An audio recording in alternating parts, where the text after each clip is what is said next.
시장의 움직임이 죽어 있냐도 아닌 거죠. 근데 다들 원하는 것들은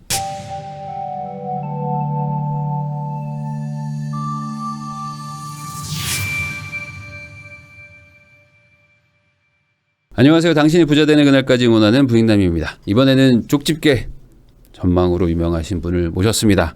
갓상우라는 별명도 있으신데요. 한 달에 한 번 부동산 라이프라는 부동산 전문 월간지를 또 출간하시고 이 부동산 시장의 인사이트를 제공해주고 계시는 인베이드 투자자분의 이상우 대표님 모셨습니다. 안녕하세요. 예, 안녕하세요.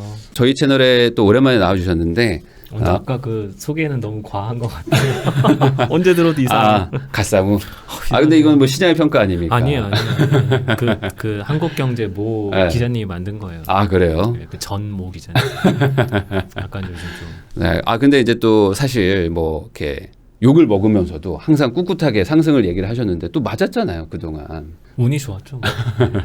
그렇기 때문에 또 약간 그 믿고 본다는 분들도 많거든요. 감사합니다. 네. 그래서 저희 채널에 또 한번 또 모시고 사실 지금 되게 시장이 혼란스러우니까 어떻게 또 전망하고 계신지 이런 걸 좀 여쭤보려고 합니다. 이번 연도에 예측을 서울 기준으로 한 10% 정도는 올라갈 거다라고 얘기를 하신 부분이 있어요. 근데 그 부분에 대해서 지금 이제 한 반년 지났으니까 사실 통계상으로는 어떤 추세가 좀 안 올라가고 있는 상태인데 이 부분부터 한번 여쭤보겠습니다. 지금 이거 어떻게 생각하세요? 벌써 이제 7월이니까요. 네. 7월에 연초에 말씀드린 거를 지금 6월까지 복기를 해보면 네. 한 2% 중반 정도 상승을 했으니까 네. 속도를 생각해보면 10이 될 수가 없죠.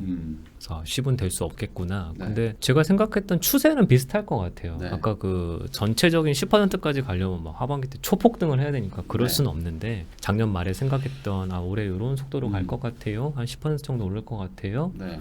뭐 그런 거에 아까 상반기 때 좀 덜 오른 게 있으니까 네. 그걸 좀 감안해 보면은 뭐 많이 오르면 한 6% 정도 되지 않을까? 아. 근데 저는 하반기 추세는 제가 생각했던 거랑 비슷할 것 같아요. 근데 그 작년 한 7, 8, 9월 막 이때만 해도 막 엄청난 폭등이었잖아요. 그러니까 그런 속도가 갑자기 이렇게 차갑게 식듯이 이렇게 됐고 그리고 이제 관망세 같은 게 좀 이게 길어지고 있는 것 같은데 일단 그 원인이 뭐라고 보세요? 뭐 요즘 하도 많이들 얘기하셔서 네. 금리 업하다라고 생각은 안 해요. 음. 왜냐면 금리 때문에 사람들이 좀 더 마음이 네. 차분해질 수는 있죠. 네. 생각보다 금리 부담이 있다, 어떻다 얘기할 수 있는데 그거 영향은 생각보다 크진 않을 것 같고 아까 이제 심리적으로만 조금 좀 관망해 볼까? 뭐 그런 생각이 하나 있었던 것 같은데 제가 생각하기로 이제 상반기 때 좀 더 저조했던 이유는 네. 올해 또 예상은 했지만 이벤트가 되게 큰 게 두 개가 있었다는 거죠. 대선도 있고 지방선거도 동시에 동시는 아니지만 상반기 때 두 건이 다 거의 뭐 이어져서 했죠. 네. 네. 뭐그 중에 대통령 취임도 했고 네. 땅땅땅땅 이렇게 진행이 되면서 좀 생각들이 깊어진 것 같아요. 3월달에 이제 대선이 있었을 때, 네.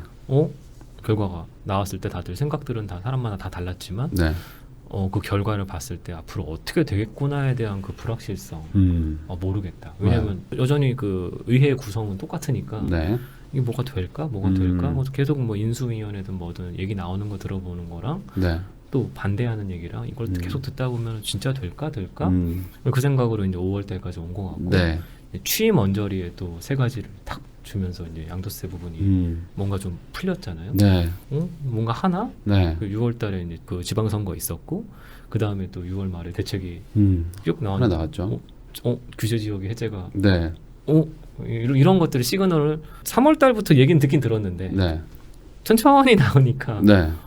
어떻게 되는 거지? 그 중간에 대출은 어떻게 되는 거지? 네. 대출 더 해준다고? 생애 첫 대출? 뭐 이런 것들 막 얘기 듣다 보니까 그러니까 이러면 좀 헷갈리죠. 왜냐면 지난 5년간 우리가 겪던 거랑 몸이 갑자기 막 네. 그 어색한 상황에 네.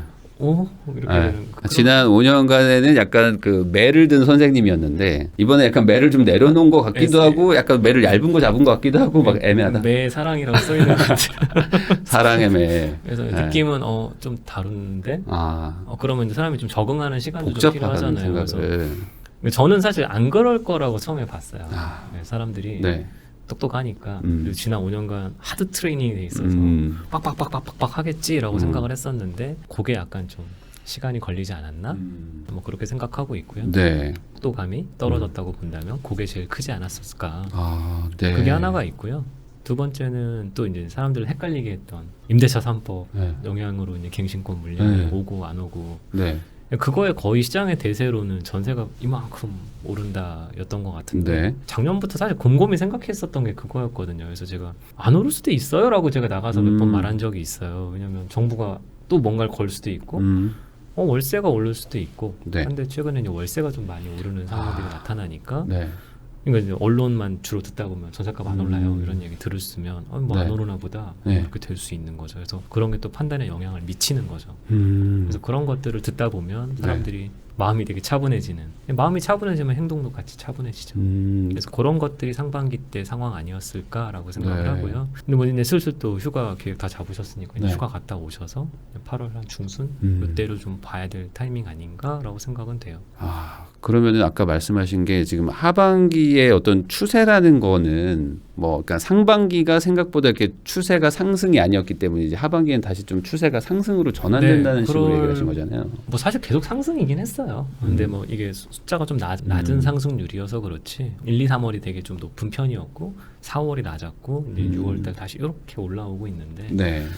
이제 매년 지난 5년간 안 그랬던 종부세 기산일 이전부도 강하고 이후도 강한 이런 일은 좀 당분간 없을 것 같고 좀 6월달부터 원래대로 좀 쉬다가 네. 조금씩 강해지다가 한 10월, 11월 달까지 정도 보통 좀 강하다가 다시 또 내려오는 약간 네. 이런 계절성이 다시 생기지 않을까 그렇게 예상을 하고 있어요. 그럼 아까 2.6% 상승 얘기를 하셨는데 그게 지금 서울 기준으로 얘기를 하시는 KB 거잖아요. 부동산의 네. 그 평균 매매가를 기준으로 계산한 거예요. 그 맨날 뭐 뉴스에 들으시는 네. 거 평균 아파트 값이 네, 12억이에요, 네, 네. 13억이에요, 그거. 아, 근데 요즘에 막 기사가 막 서울 막 하락 전환 막 이런 게 막 용산도 꺾였다 막 이런 얘기들 많이 나오는데. 그건 부동산원. 아, 그건 한국 부동산원 기준으로. 네. 그리고 KB 지수 기준. 저는 아까 평균 매매가를 본다 그랬는데 네. 지수 기준으로 주간 상승률을 보면 지난주가 보합이었어요. 딱 빵. 네. 아, 그러면 근데 지금 다 달라요. 지표마다 숫자들을 보면. 그래서 네. 제가 그 고민을 많이 했던 건데 네.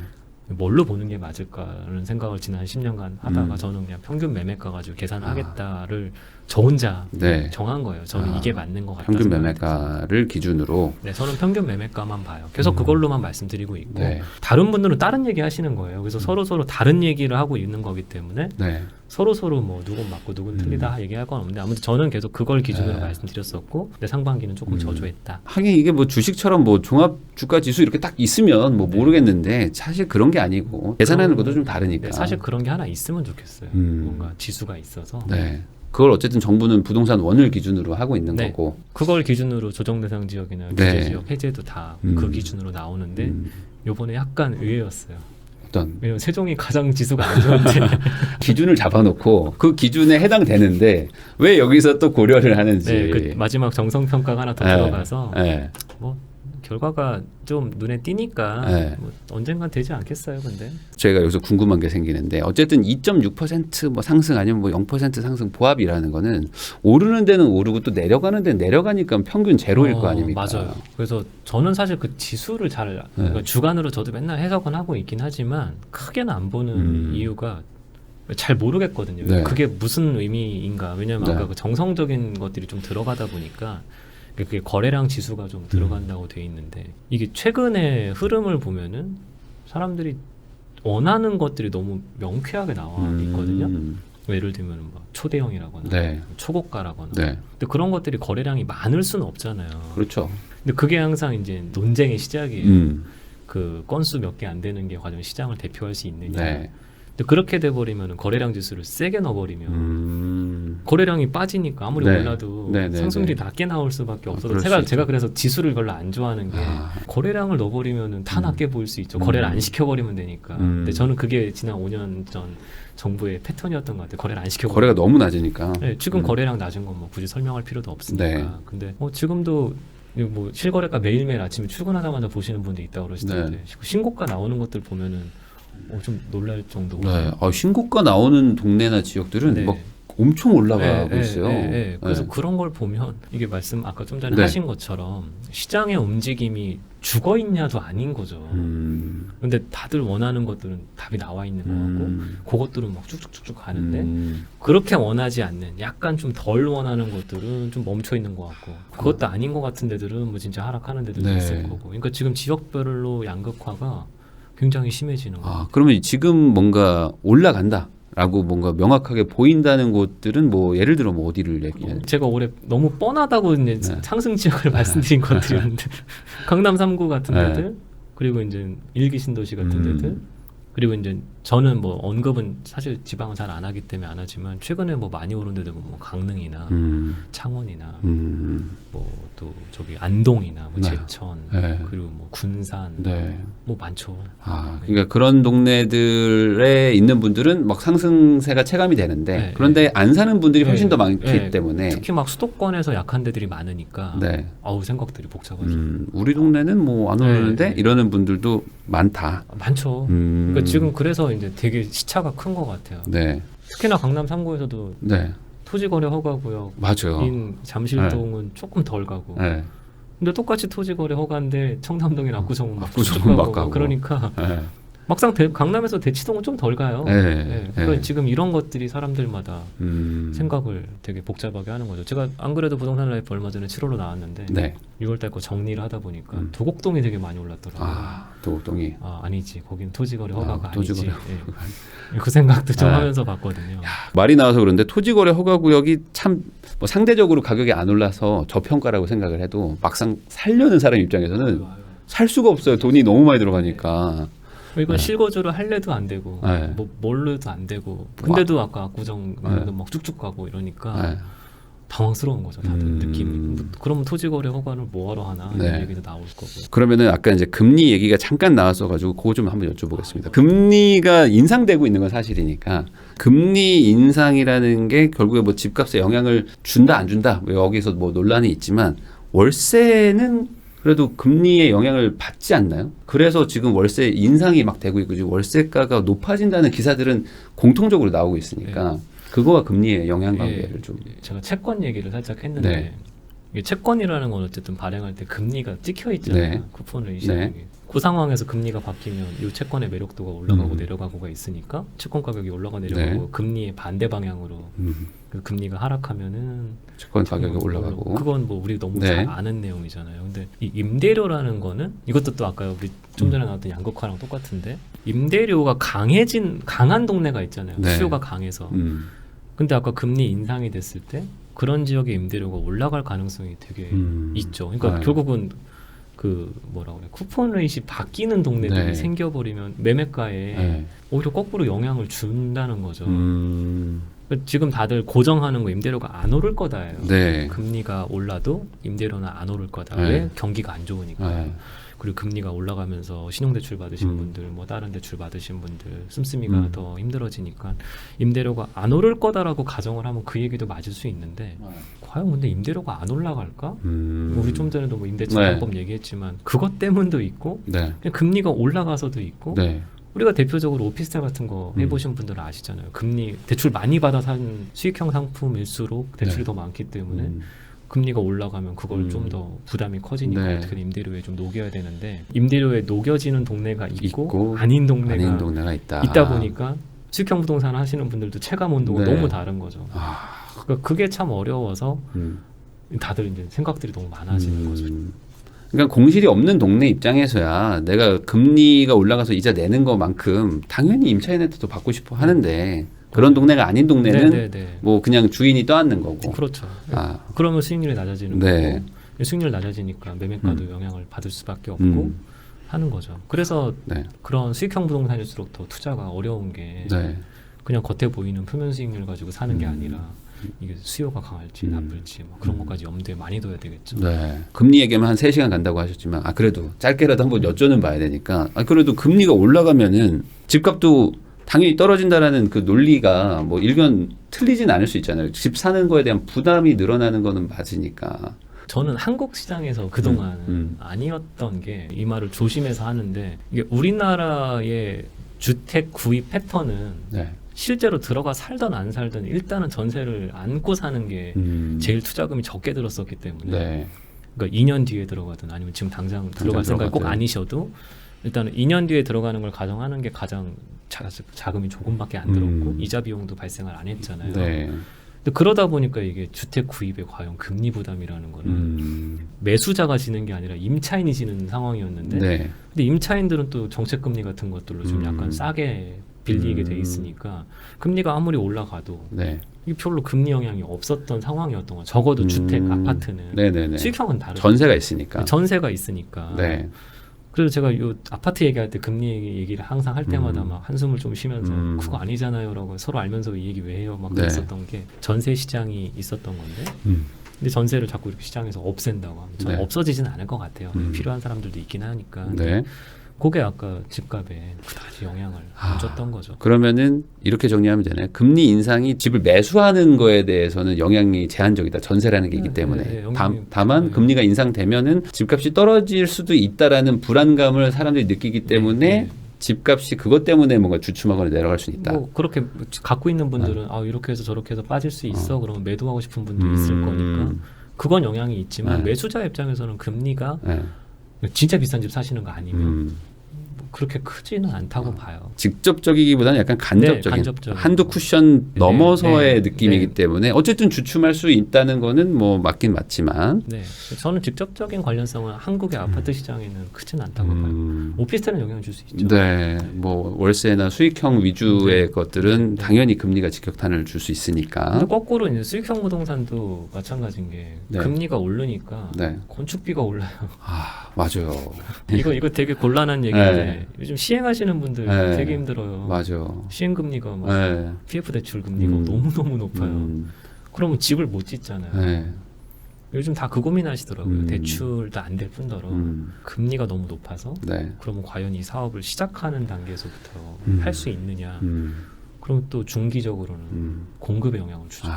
오피스텔 같은 거를 자기 돈 100%로 짓는 사람은 없기 때문에 은행 대출 받아야 되는데 그것도 올라가니까 시작을 못 한다. 네. 이 이야기신 것 같아요. 또 금리 오르면 사실 모든 원자재가 또 올라갈 가능성이 높고 왜냐면 회사들이 대출이 없는 것도 아니니까. 그러면은 또 반대로 또 이런 얘기하는 분도 있잖아요. 미분양이 결국에는 집값에 영향을 준다. 그 주죠. 네. 미분양 매우 중요하죠. 네, 그래서 지금 뭐 미분양이 많아지는 동네도 있고, 뭐 아직 미분양이 없는 동네도 있는데, 뭐 서울도 지금 뭐 미분양 많아진다, 뭐 이런 얘기들도 있는데 어떻게 저 보세요? 너무 웃고 있어요. 기자님들도 알면서 그런 기사 써도 되나? 15% 할인 막 이런 얘기 막 하잖아요. 일단 2022년에 서울에서 아파트를 분양한 게 손에 꼽을 지경이에요. 네. 아파트라고 부를 만한 네. 우리가 머릿속에 이건 아파트야. 네. 정말 몇 개 없어서 네. 제가 정말 요만큼도 안 되는 것 같아요. 네. 아파트 숫자가 올해는 네. 지금 벌써 상반기 다 지났는데도 없죠 지금. 진짜 없어요. 네. 올해 진짜 미분양 얘기하는 아파트가 그 강북구에 뭐 몇 개 있어요. 그 몇 개. 네. 그게 다잖아요. 공급 자체가 하나도 없었는데 네. 미분양 나온다 얘기 나오는 것들을 서울 특히 생각을 해보면 좀 그렇다. 첫 번째. 네. 두 번째는 그런 아파트들의 평면 구성을 보면은 이게 마른 아파트인데 네. 되게 작아요. 뭐 전용 30m 네. 뭐 이런 거. 네. 사실 오피스텔만한 사이즈잖아요. 1.5룸 같은 느낌. 그러니까 우리 머릿속에 국평이 아니잖아요. 네, 네. 그게 전용 5구조차 아닌 것들 네. 미분양 난다. 그렇게 말하면 사실 오피스텔 같은 경우에 초기에 완판되는 경우도 잘 없고 네. 그럼 그거랑 똑같은 해석인데 그런 기사는 잘 안 나고 아파트는 뭐 미달난다. 막 그 저거 뭐야 막 쌓이고 있다. 네. 보면서 좀 약간 느낌이 그런 거죠. 그래서 이걸 이제 서울로만 한정하면 과연 이게 우리가 생각했던 그 아파트일까? 네. 서류상 아파트는 많이 네. 아닐 수 있겠다. 그 생각이 드는 거고 이제 지방으로 가보면 네. 지역별로 이제 어디는 쌓이고 어디는 안 쌓이고 특히 막 대구 막 쌓이는데 네. 국토부에서 나오는 거는 자세히 안 나오니까 네. 지자체에 가서 한번 더 봐요. 아, 지자체예요. 네, 그럼 구별로 나와요. 네. 이게 또 재밌는 게 건설사의 요청으로 안 알려주는 단지가 되게 많아요. 당연히 안 알려주고 싶겠죠. 안 알려주고 싶지. 네, 좋으면 알려줬겠죠. 안 네, 좋으니까 안 알려줬겠죠. 네, 근데 그렇구나라고 이렇게 네. 시사점을 주는 게 좀 있어요. 그러니까 이게 되게 복잡한 거더라고요. 보니까 어디는 느는데 이게 또 조금 전에 우리가 해석했던 이게 과연 상품이 올바른 거냐는 얘기를 지방으로 가면은 네. 그건 또 이게 입지가 과연 우리가 생각했던 그 입지일까? 그냥 5대 광역시라고 해도 네. 저도 5대 광역시 출신이지만 네. 완전 다르거든요. 그냥 네. 지역마다. 그렇죠. 근데 여기에 이만큼 있으니까 이거 많다. 그래서 한 번 더 보는 게 제가 준공후 미분양을 꼭 보는데 준공후 미분양은 또 없어요.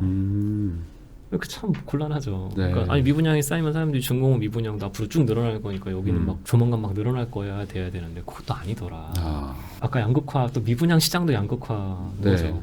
경북도 마찬가지고 네. 충북도 마찬가지고 착공해서 네. 초반에 일반 분양한 것들의 미분양이 늘어나는 지역도 있고 아닌 데도 있는데 준공하고 나서 미분양은 뭐 그렇게 늘지 않는다. 네. 그리고 이제 우리 미분양 하면은 뭐 과거에 막 10몇만 원씩 쌓여 있을 때 네. 그래프를 일단 그리고 네. 지금 뭐 이렇습니다를 네. 보여드리면 아무것도 아닌 것처럼 보이지만 끊어가지고 저점부터 이렇게 올라오는 거를 이렇게 그려놓으면 막 매월 막 30%막 이렇게 증가하는 것처럼 보이죠.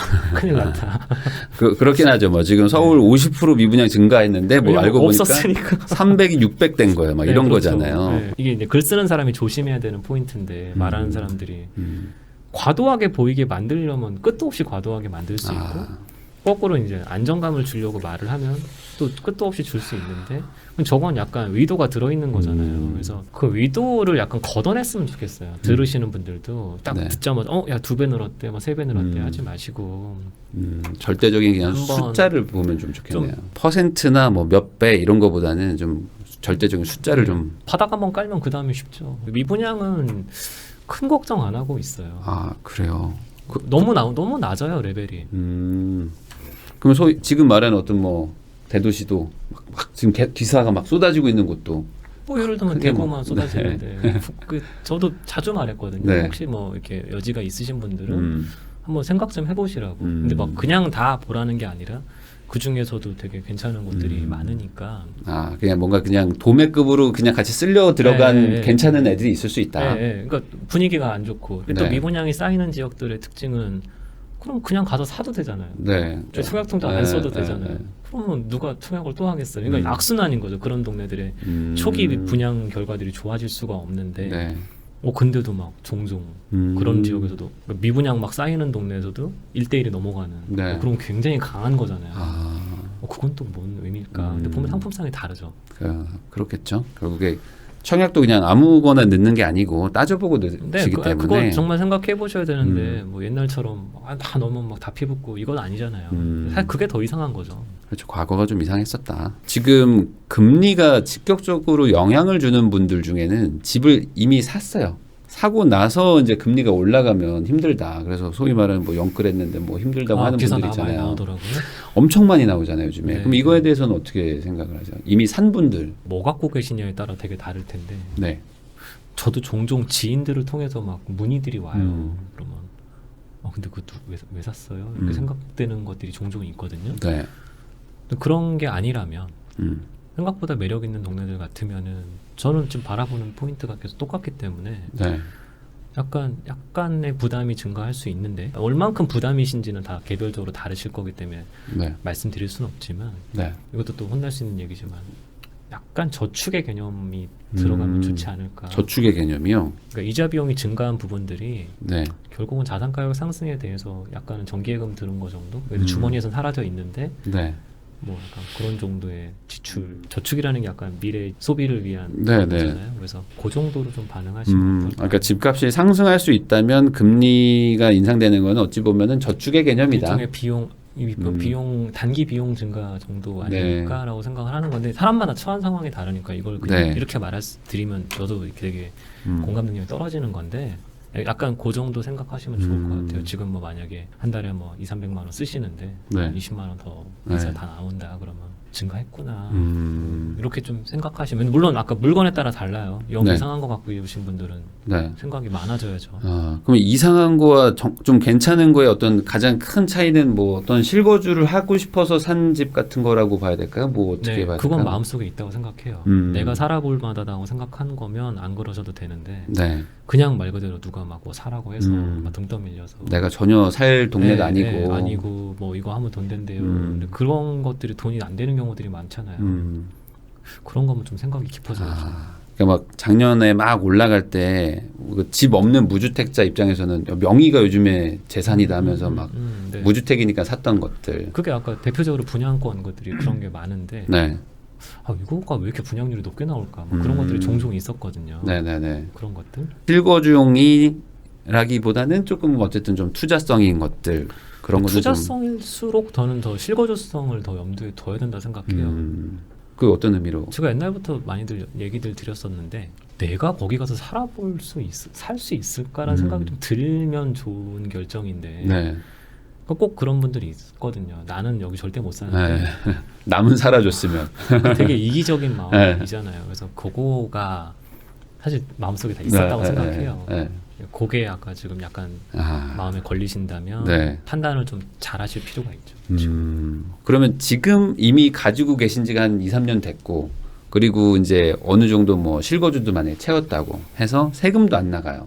이런 분들 실거주자들 네, 이미 1주택이고 실거주자이고 세금도 이제 없는 분들 이런 분들 입장에서는 지금 금리 인상이 된다고 하니까 또 살려면 어쨌든 간에 뭐 전세 끼고 자기도 뭐 월세 가든지 아니면 대출 더 받아서 뭐 사야 되든지 어쨌든 금리 인상의 영향권인 분들인 건 맞잖아요. 네네. 그럼 이런 분들은 요즘 또 복잡하거든요. 이런 맞죠. 분들. 네. 그래서 그거는 약간 시각 문제인 것 같아요. 사람마다 다 생각하는 차이인데 네. 첫 번째는 지금 실거주 가치가 너무 좋아요. 음. 조금 이자 부담은 증가할 수 있지만 네.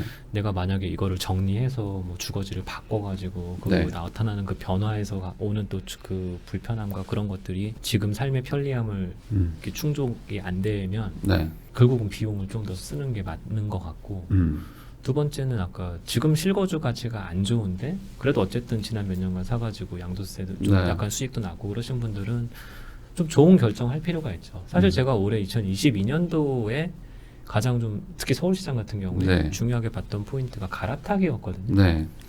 그 갈아타기가 아까 상반기 때 약간 저조했던 것 같아요. 왜냐면 생각들이 많아지니까. 네. 그래서 그런 갈아타기 생각들은 조금 한번 해보실 필요가 있는 게 그건 사실 본인보다도 가족들이 더 잘 알아요. 갈아타자고 얘기가 자꾸 나오면 아까 그 이자 부담이 네. 있어도 해볼 필요가 있는 거죠. 요즘에 갈아타기를 하고 싶어도 안 팔려서 네. 못해요라는 분들이 진짜 많거든요. 지금 그게 많아요. 그래서 네. 지금 시장이 조용한 이유도 네. 저는 올해 갈아타기장이라고 봤는데 네. 그 갈아타기에 좀 빨리 움직이신 분들은 갈아탔고 안 된 분들은 진짜 계속 못 타서 약간 초조하신 분도 있잖아요. 네네.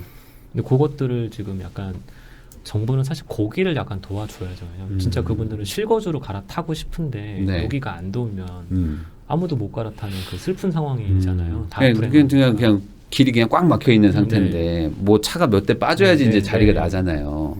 사실 그래서 이게 이제 또 논란의 핵심이지만 네. 그래서 기관 투자자 같은 게 하나 있어서 거래를 맞춰줘야 돼요. ETF 같은 거 투자해 보시면 항상 거래가 되잖아요. 네. 그러니까 유동성 공급자가 유동성 공급.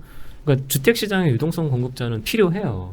왜냐하면 집을 팔아야 자산이지 안 팔리면 네. 자산이 아니잖아요. 그래서 이게 항상 돌아갈 수 있도록 거래가 항상 될 수 있도록 만들어주는 게 사실 정부가 해줘야 되는 일인데 네.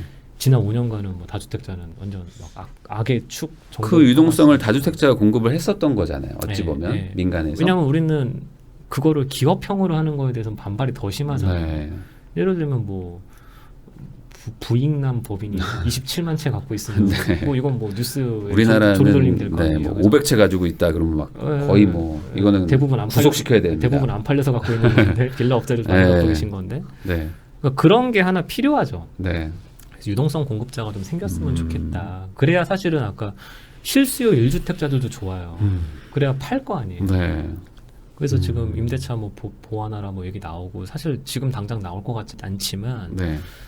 그 상생 임대인 그 제도와 이게 맞물려서 약간 좀 임대사업자 제도가 좀 그게 아니더라도 네. 아무튼 누가 좀 거래를 시켜줄 수 있는 상대가 나와줘야 서로 다 좋을 것 같은데 이게 좀 제가 조심스럽다고 말씀드리는 거예요. 싫어하시는 분들 많더라고요. 네, 맞아요. 특히 뭐 관료들도 되게 싫어하는 것 같더라고요. 집을 여러 채 갖는 거에 대해서. 네.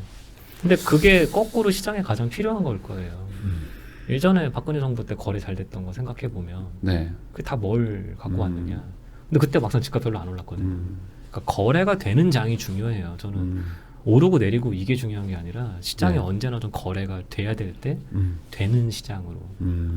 그러면은 지금 결국에 갈아타기 하는 분들, 뭐 무주택자 분들 다들 지금 뭐 관망하고 있고, 뭐 그게 자이든 타이든, 그리고 뭐 지금 정책도 뭐 조금씩 나오고 있는 와중에 뭐 다들 기대치가 다 다른 것 같아요. 그러면 결국에 아까 말씀하신 뭐 상승 이런 걸 떠나서 거래가 조금 풀려야지 뭐 상승을 하든 하락을 할 텐데 언제부터 뭔가 변화가 있을까요? 매도자의 그에 대한 그런 좀 편의를 봐주는 거는 취임 원저리에 네. 발표를 해주고 이미 양도세 중과 배제를 나왔는데 근데 그 중과 배제가 일단 한시적. 네. 네, 한시적이죠.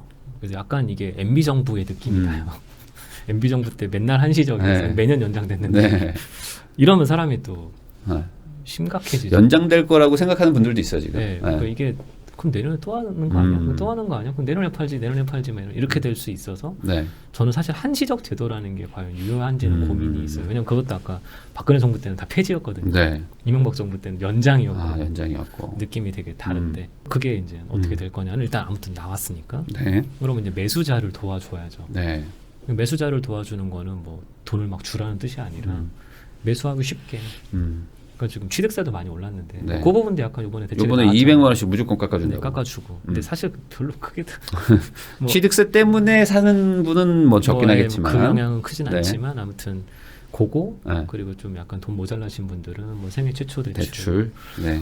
근데 뭐꼭 생애 최초만 그렇게 해줘야 될까 생각도 있긴 해요. 아까 갈아타는 분들은 생애 최초가 아니잖아요. 안 되죠. 제가 바라보는 시장에 좀 움직임을 만들어 주려면 네. 제일 중요한 건 1주택자가 또 다음 1주택으로 갈아타는 그 하나 승급하려는 그런 네. 의지들을 조금만 좀 지원해 줬으면 좋겠어요. 나쁘게 봐주지 마시고. 어떤 뭐 취득세 부분에서는 뭐 특별하게 없으니까 결국에 어떤 지금 자금, 그러니까 구매 자금에 대해서 조금은 좀 여유를 주는 뭐 어떤 대출 부분이 완화되거나 그러면은 뭔가 시장에 움직임이 조금 생길 수 있을 것 같다. 왜냐하면 아까 아무리 풀어줘도 네. 금리 부담이 있다고 생각하시는 분들은 적극적으로 안 할 거기 네네. 때문에 음. 아까 그게 시장에 뭐 큰 영향을 주진 않을 거예요. 아.